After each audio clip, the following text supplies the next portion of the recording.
Boston Celtics get the ball popping in their second preseason game. I'm going to talk about it all and a minutes crunch that's going to be Ime Udoka's biggest challenge this season right now on a Monday Locked On Celtics podcast. So hype right now. Anything's possible. I'm on mama.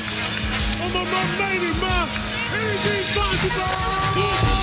Rain and Jay's back with the vengeance. All the real Celtics fans in attendance.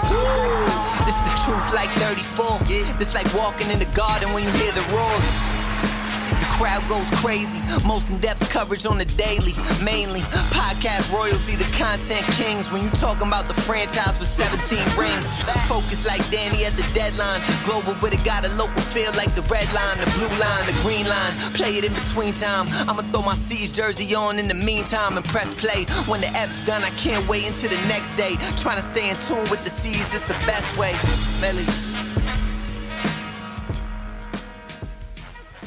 Hey there, welcome back to the Locked On Celtics podcast, and thank you for making Locked On Celtics your first listen every day. Remember, Locked On Celtics is free, available on all platforms, including YouTube, and every single episode up on LockedOnCeltics.com. I'm John Karalis. I cover the Boston Celtics for Boston Sports Journal. I've written a book called The Boston Celtics All-Time All-Stars, and I'm here for you Monday through Friday to talk Celtics with you because basketball is fun, baby. Let's talk some hoops. Celtics over the Toronto Raptors in another nail-biter. 113-111. Almost went to overtime. And one of my favorite things about preseason basketball is when things get close, everybody begs for no overtime. At least all the people at work. Like, we're sitting there. It's a Saturday night, 7 o'clock game. You don't understand how fun it is for us to have that extra little half hour on a Saturday night. You get to maybe pop out, meet somebody for a drink afterwards while things are still open before last call. You know, live your life a little bit. So everybody was like, no overtime, to the point where Juancho Hernan-Gomez had 2 free throws on a weird play. Like, it didn't matter. It was the end of everybody's bench. And it was a tie game, and I was rooting for him to only hit 1. This way, no matter what happened, make or miss for Toronto, it was going to be the end of the game. Now, they ended up missing their last shot, came about 0.2 seconds after the buzzer. So the Celtics won the game, but that's not really what's important. What's important in this game is that the Celtics were moving the ball. The ball was popping. That's when the ball moves a lot. The ball was popping is like the greatest compliment anybody in basketball can give ball movement. When you hear somebody say, "Oh, the ball was popping," like that. Oh, wow. Ooh, good ball movement. That's like, I think, the highest compliment that can be given to an offense. And the ball was indeed popping on Saturday night. The Celtics had 29 assists on 48 made field goals. It was actually a lot better ratio earlier in the game. And the best part about it for the Celtics is that Jayson Tatum and not Jaylen Brown, he's out with COVID. Marcus Smart were the 2 high assist guys. Each had 7. Marcus Smart finished with 9 points, 7 assists. Tatum, 20 points, 9 rebounds, 7 assists in 28 and a half minutes. He missed his first 3 shots, then he shot 50% after that. To see those guys move the ball the way they did was great. And I was talking about what to watch for in this game in the Friday podcast. And one of the things I mentioned was moving the ball with a purpose. Moving the ball, not just to move the ball. And I wrote about this on Boston Sports Journal. Passing for the sake of passing was kind of what I saw in that first game. Not always, but I think what the Celtics were doing in that first game was just overpassing to a great degree. They were passing for the sake of, I know that Ime Udoka wants me to move the ball. I have a decision, shoot or pass. I'm just going to pass every time. And Marcus had a couple of bad turnovers in that first game. A few guys had some bad turnovers in that first game, mostly because they were just move the ball, which fine. That's fine. I would actually have those. I'd rather have that be the case than not moving the ball enough. Imagine coming out of the first week of a training camp where the coach is emphasizing ball movement and having the guys come out and be like, nah. So I'd rather have it go too far the other way. Now, in this game, they slowed it down. What's my favorite phrase? Say it with me. Slow down to speed up. Slow down so you're not making the mistakes that you have to correct. It's one of my favorite things from when I was playing. My college coach, Hank Smith, would say that if you made a mistake, you're trying to move too fast and you move so fast that you make a mistake, you're not really moving fast because you have to now correct that mistake, or it leads to something that slows you down. And so you slow down, you take a step back, and then that actually speeds you up because you're doing something as fast as you can in control. The next guy's doing the same thing. Then you're not making those mistakes and the ball can move. This is what I saw in game 2. Just a little bit more control, a little bit more. Yeah, they want to do the 0.5 offense and all of that, but it's not literally a half second. Like, that's the point of emphasis. That's the coaching kind of phrase. And you say, hey, you got a half second to make your decision to push these guys to get close to that, but you're not really giving half a second. You just want to see these guys make quick decisions. In the second game against Toronto, guys made quick decisions, but smart and under more control. They still had a ton of turnovers. That second quarter was an abomination. They turned the ball. I don't know how many turnovers they had in the second quarter. I suppose I can figure out as I'm talking. But they gave up 43 points in the second quarter, which was brutal. Let's see. Turnovers in the second quarter, 7 for the Celtics in the second quarter. And they gave up a ton of points off of turnovers. In fact, let's see. 23 turnovers. So the biggest percentage of the turnovers came in that second quarter. They almost invariably, all of them led to runouts, and they were live ball turnovers, and they gave Toronto a chance to stay in the game. But when you look at the overall, and Ime Udoka mentioned this, you look at the rest of the game, 16 points, 27 points, 25 points, those quarters that defensively are kind of in line of where they want to be. The 43 points in the second quarter is the outlier. They gave up, 37 points off of turnovers, which is brutal. But back to my original point, the ball movement, especially from Tatum and Smart, was super important. And the most important element of this game, like right up front, the most important element of this game was Tatum moving the ball. He didn't score much in that first quarter. It was 0 of 3 in the first quarter. He didn't do much offensively as far as putting the ball in the basket, but he seemed in control of the game. He still seemed to be one of the best players on the floor, even though he wasn't putting the ball in the hoop, because he was assisting and moving the ball. And when you have a guy like that able to control the game when he's not hitting shots, maybe he's a little cold, that is really, really important. That gives the offense a chance to really shine. That gives him a chance to really put up some monster games because, okay, yeah, I'm not hitting shots. Well, I'm still going to move the ball. I'm still going to get the offense going. I'm not going to hunt too much for my own offense. That attitude there is something that's going to get the whole team going. And the types of passes that he was making, also very, very impressive.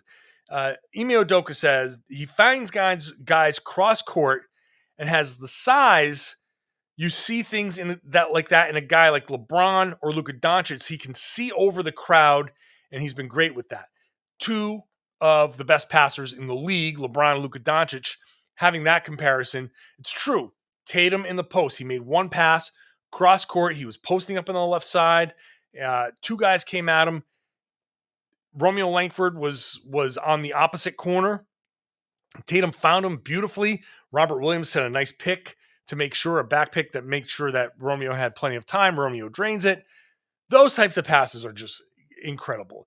And it seems like we're going to see a lot more Jayson Tatum in the post, drawing a double team and working off of that and making passes off of that. So the ability to do that is going to be huge for Tatum and for the Celtics. Marcus Smart, his passing in this game was beautiful. And the thing about Marcus Smart, that what made him very effective, is he adjusted. We're looking for signs of Marcus Smart as the point guard. Okay, what does the point guard do? He reads things, he adjusts, he tries to give the game what it needs and control the game as the point guard. And he saw, and Al Horford made this point post game, said, quote, "Tonight he quickly realized that if he puts pressure on the rim, the way that they were playing, the defense was collapsing. So it was opening up shots for all of us. He did a really good job of recognizing that." The thing about Smart is that he adjusts on how they're playing. He just kind of figures it out. So tonight, that's kind of what he did for us. Third quarter, 5 of the 7 assists for Marcus Smart in the third quarter. All 7 assists for 3-pointers. Why is that important?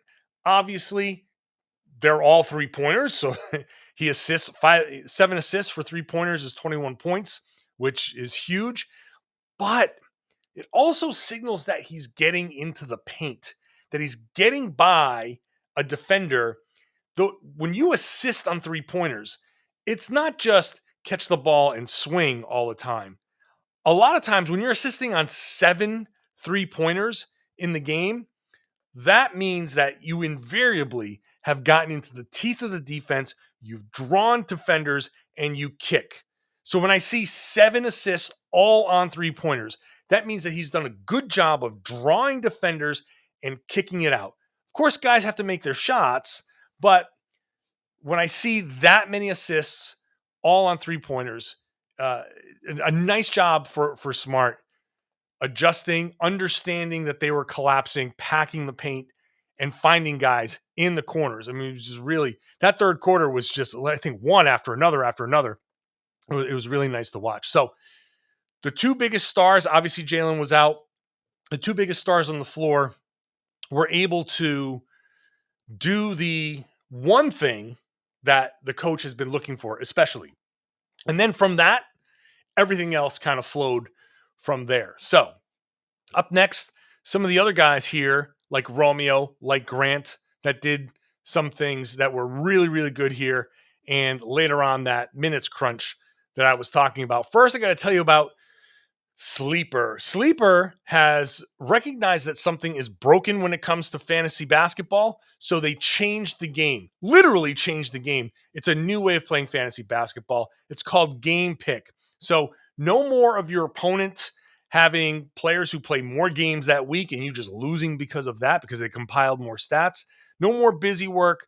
What you do is you pick, each owner picks one game for each player each week. That's the one that counts.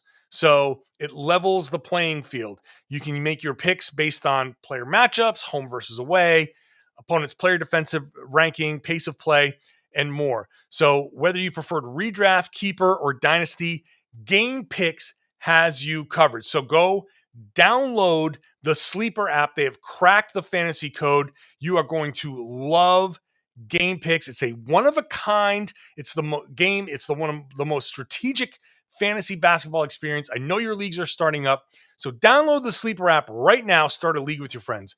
You will not be disappointed. Today's show also brought to you by DirecTV Stream. Does this sound familiar? You got one device that lets you catch the game live, another that lets you stream your favorite shows, and then you're watching sports highlights on your phone while using your neighbor's best friend's login for the good stuff. I want to tell you about a simple way to get all that entertainment you love without the hassle. It's a great way to get that TV together. It's called DirecTV Stream, and it brings all your live TV and on-demand favorites together like never before, so you can watch your favorite sports, movies, and shows all in one place. That means no more juggling remotes, No need to buy another device ever again. And the best part, there is no annual contract. Get rid of the clutter, get rid of the confusion, get your TV together with DirecTV Stream. You can learn more at directv.com. That's directv.com. Compatible device required. Content varies by package. Once again, thank you for making the Locked On Celtics podcast your first listen every day. Coming up in the third segment, we're going to talk about that minutes crunch that I think is going to be Ime Udoka's biggest challenge this season. Why don't you make your second listen the Locked On Red Sox podcast or Locked On Patriots? Patriots had a big comeback win. Red Sox had a huge win in a weird 13-inning game, but walk-off home run, awesome. All of that's covered on Locked On Patriots, Locked On Red Sox. Hey, Locked On Bruins too. If you're a hockey fan, Locked On Boston is covered right here. Let's get back to the Locked On Celtics podcast and get into a couple of the other guys that I want to touch on in that Raptors Celtics game. First, Romeo Langford, who shot the lights out, which I've said the ball going in, not going in, it doesn't really matter to me. Right? I've said on the podcast, and somebody was busting my balls on Twitter, that I said, oh, Al Horford needs to, improve his three-point shooting, needs to be more consistent or whatever. Well, he shot 1 of 4 in the first game. He shot 4 of 4 in the second game. So, yeah, you want to see that? It's always better to see the ball go in and not. But I didn't care. Like, Al Horford in the first game went 1 of 4. He went 4 of 4 in the second game. I thought he got the same looks in both games. So I'm cool with it. Like, I'm cool. What I want to see is certainly a more consistent 37, 38, 39% three-point shooter out of Al Horford. But if he's getting those looks, the same looks that have been generated games 1 and 2 of the preseason, I think he's going to be fine. Romeo, the shot falling carries just a tiny bit more importance because you just want to see that confidence grow. That we talk about his shot ad nauseum. And I asked him about the shot. I'm kind of sick of asking about the shot. Every time he comes up post game, I'm not going to ask him about his shot anymore. Like, he's at some point that storyline's over. I spent some time today looking at his shot from this season, his shot from the rookie season, even his shot in Indiana. And it's not appreciably different. It's maybe there's like some more discipline with the guide hand, which was part of the problem and why they taped the ping pong paddle to his left hand when he first got to the Celtics, because he developed a bad habit of that guide hand kind of going with the ball. And so, but that's kind of done now. At this point, it's all about feel, confidence, repetition. And so the 3 of 4 from 3, huge, just because getting in there and getting those shots, and that game winner he hit in the first game of the preseason against Orlando, important, because that's what he needs to do. That's what he needs to be, a guy who can spot up and hit the threes and occasionally do what he did in this game. He was 3 of 4 from 3, 5 of 6 overall. The other 2 shots, a floater from the right corner, which, right, nice, cool. And the other one was a nice, tough finish in transition, very similar to the Jaylen Brown play in that first Orlando game. If you remember that first Orlando game where Jaylen drove left, took the contact, finished off the glass, and got the foul. Kind of a similar play from Romeo, but he didn't get the foul, but a nice finish in transition there. But the whole thing with Romeo is obviously play defense, and then offensively spot up, get to the spot where you know you're going to catch the ball and be able to get a clean look.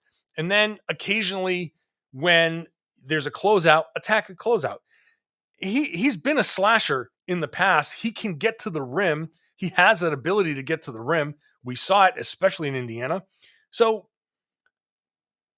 play off of that. And so watching Romeo hit those shots, coming back off that game winner in that first game, again, not the fact that it won the game, but pressure situation, clock's winding down.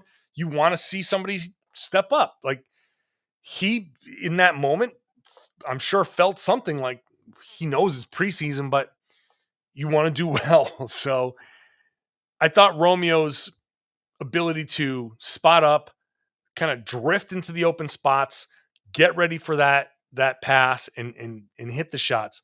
All really important stuff. Same with Grant Williams, who shot 50%, 4 of 8 from the field, 2 of 4 from 3. Overall, had a nice game, 12 points, 3 rebounds, a very nice highlight block.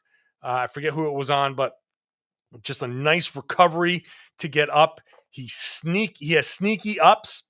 He was joking about being able to dunk at media day. He can get up, and every once in a while he can make those types of defensive plays. Grant, the thing that stood out to me with Grant was his cutting. And I thought his ability, he spotted up for 3, and Ime Udoka said he needs to work on that shot. That's the shot that we need him to hit. But on top of that, I thought he did a really good job cutting to get into a spot where he can be ready for a pass and make a play. The most obvious one was the dunk off of Al Horford. Al gets the ball on the left block and then draws a couple. Grant is spotted up in the right corner. He sees this opening as Al is dribbling. He sees Al is going towards the middle of the lane.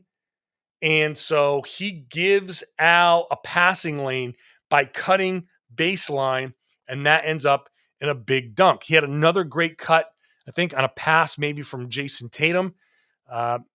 He made a couple of nice plays cutting. That is an important aspect of this offense. Ball movement doesn't mean a damn thing if guys aren't cutting to open spaces to make that pass available. And it's especially important with these young guys, with these role players. You got to be able to make that play. Al Horford, Jayson Tatum, Jaylen Brown, Marcus Smart are all going to draw attention in their own ways to varying degrees. They're going to be out there trying to make plays. You, Grant Williams, Romeo Langford, Aaron Nesmith, everybody, Josh Richardson, all of those guys, the role players, need to see where these opportunities are to cut. Now, of course, Tatum and Brown and Smart and Horford need to make those same plays too when the other guys have the ball.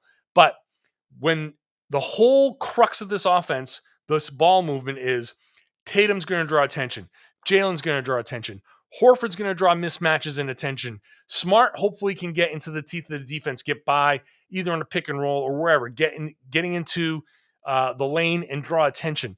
They're all looking to make passes. Ime Udoka is making it clear. We want you to distribute more. So Grant cutting, guys cutting, getting into those spots cleared by the defense, getting behind the defense is critical to an offense that has question marks actually performing and playing well. So nice to see Grant make a couple of those nice plays. Those are the plays that are going to make a huge difference in games. When you can get a couple of role players, 2-3 role players making 2-3 cuts and scoring easy layups, even if it's 4 points for Grant, 4 points for Romeo, and 4 points for whomever else, that's 12 points. That the difference between a 90-point game and a 102-point game could be the difference between a win and a loss. So everything matters. I liked that. All right. Now, Grant and Romeo just highlighted the numbers crunch that's going to, threaten what Ime Udoka is trying to do this season. I think the minutes situation is going to be an issue, and I'm going to talk about that next. But first, I got to tell you about Built Bar. And one thing I like to do about Built Bar is I like to go to built.com and just kind of see, because I know that they're going to have their usual lineup of great flavors. But hey, I go to the website and like, wow, apple almond crisp, which is a new flavor that is here for a limited time only when supplies last. So It's a flash sale. Go check it out. Apple Almond Crisp. When you go to built.com, you mouse over it. 160 calories, 18 grams of protein, 4 grams of sugar. Those are basically your macros. When you go to built.com, you're going to see 17 to 18 grams of protein, 130 to 180 calories, 4 or 5 grams of sugar, 4 or 5 grams net carbs. It's delicious protein bar that is healthy for you, and it's not going to put too many calories into your system where any workout that you're doing is wiped out, or it's going to add too many calories to your diet. Go check it out for yourself. It's the official protein bar of the US track and field team and of NASCAR. Go to built.com. You get a promo code here, locked15. You get 15% off your order every single time you order. So go test one out, get a mixed box, try one flavor, figure out what you like, then go back and stock up. Use that promo code LOCKED15 every single time you order at built.com. Thank you as always for making the Locked On Celtics your first listen every day. How about making your second listen to the Locked On Fantasy Basketball Podcast? Josh Lloyd hosts the #1 daily fantasy basketball show on the planet, free, available on all platforms. Shout out to Karuna and his crew that I met at the Garden after the Raptors game. Anybody that's at the game and you want to come say hi, wherever you are, come say hi. Let's take a picture. Let's talk a little bit. Like if I have a minute, I'll talk, I'll chat. Like come on over. I really do appreciate it. Karuna was awesome, and friends were awesome, and it was good to chat briefly, quickly as I was trying to get my stuff wrapped up for the game, but for the post game. But really cool. I always love meeting anybody that listens to the podcast. Like, can I just take a second here to say, like, I really am appreciative that you care enough to listen. Karuna said he does make this show his first listen every day. A lot of you who do, even if you don't, like, even if you just, whatever, your second, your third, your fourth listen, I want it to be first, but listening at all, any amount is awesome to me. And I just am eternally grateful for everybody who decides to include me in your Celtics experience. I'm just here to make this game more enjoyable for you. And hopefully this is like you and I just talking. You're in the car and you can talk back to me and have a conversation with me, even if I don't exactly hear what you're saying. I know with these ears, I might be able to hear what you're saying, but whatever it is, I really do appreciate anybody who listens and wants to come say hi. It's awesome. All right, let's get into this minutes crunch, because after Romeo and Grant played well in that second game and showed, hey, maybe these guys. I was going through the minutes and I just don't know where they fit. But there's Romeo hitting that game go-ahead shot in the first game and having the game that he did, making a case for himself, starting in place of Jaylen Brown. I should have mentioned that at the beginning. Starting in place of Jaylen Brown. Grant having a couple of decent games. That second game was really good. Guys making a case for themselves. Ime Udoka has a real problem on his hands, and we can say it's a good problem to have, but it's still a problem.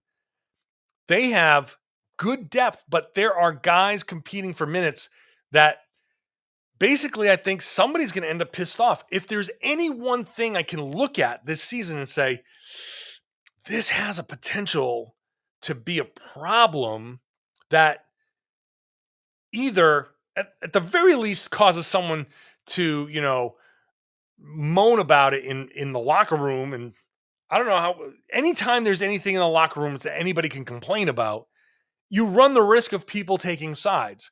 So not that I expect anything, or I'm not trying to create any drama or anything like that, but there's very obviously not enough minutes to go around on this team.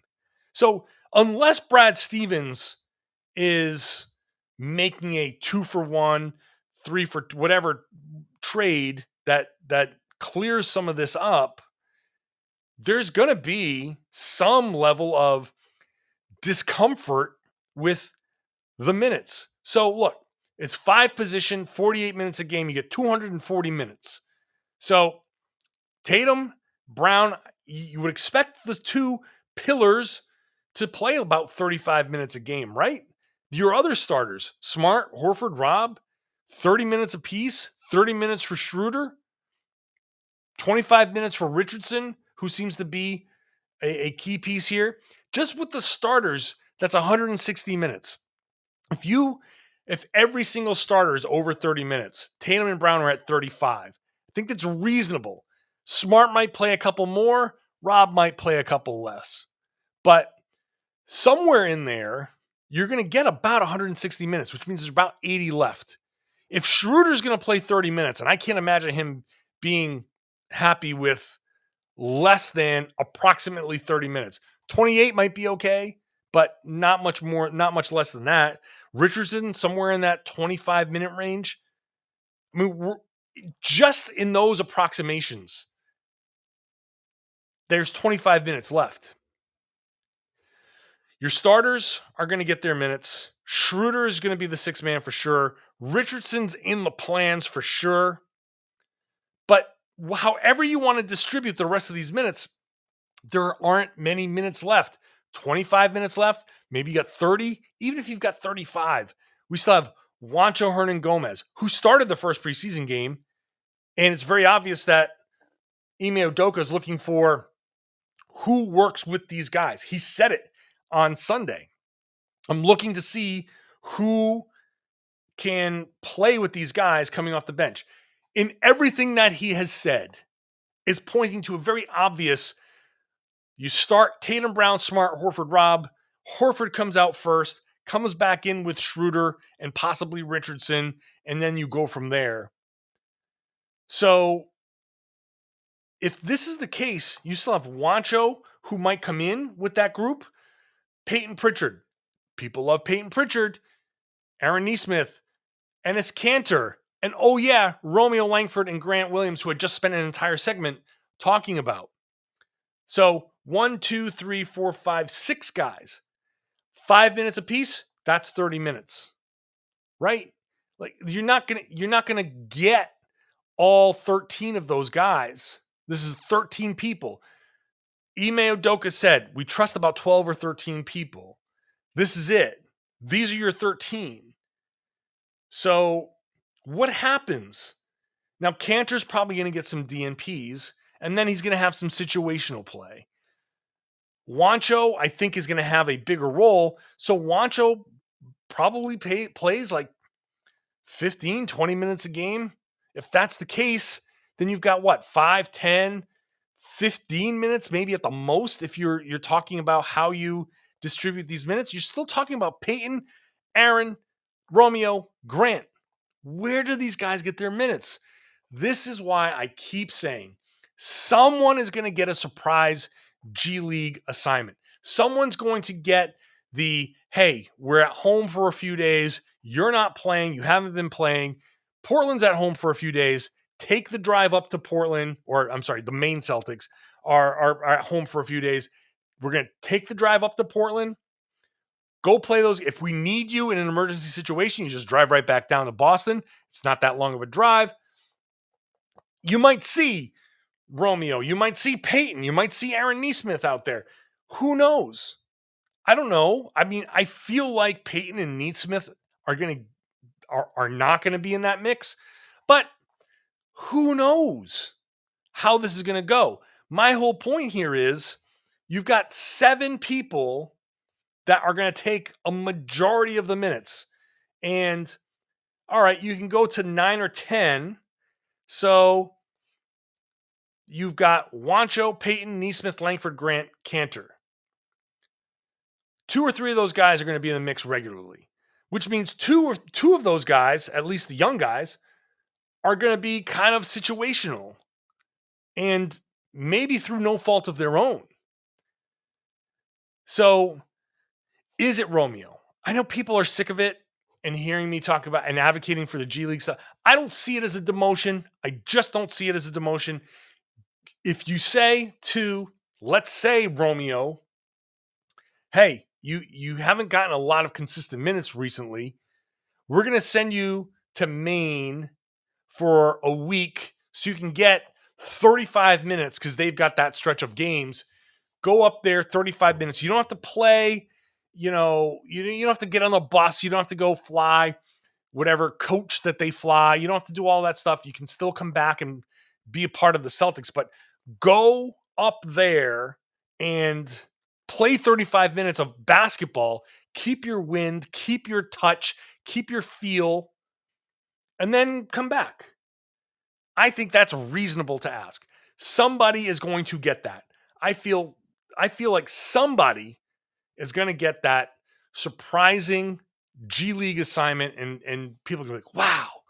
Whenever that happens, if it happens, I think when it happens, do not look at it as a demotion. Just look at it as this guy needs to go and get his reps. So might as well.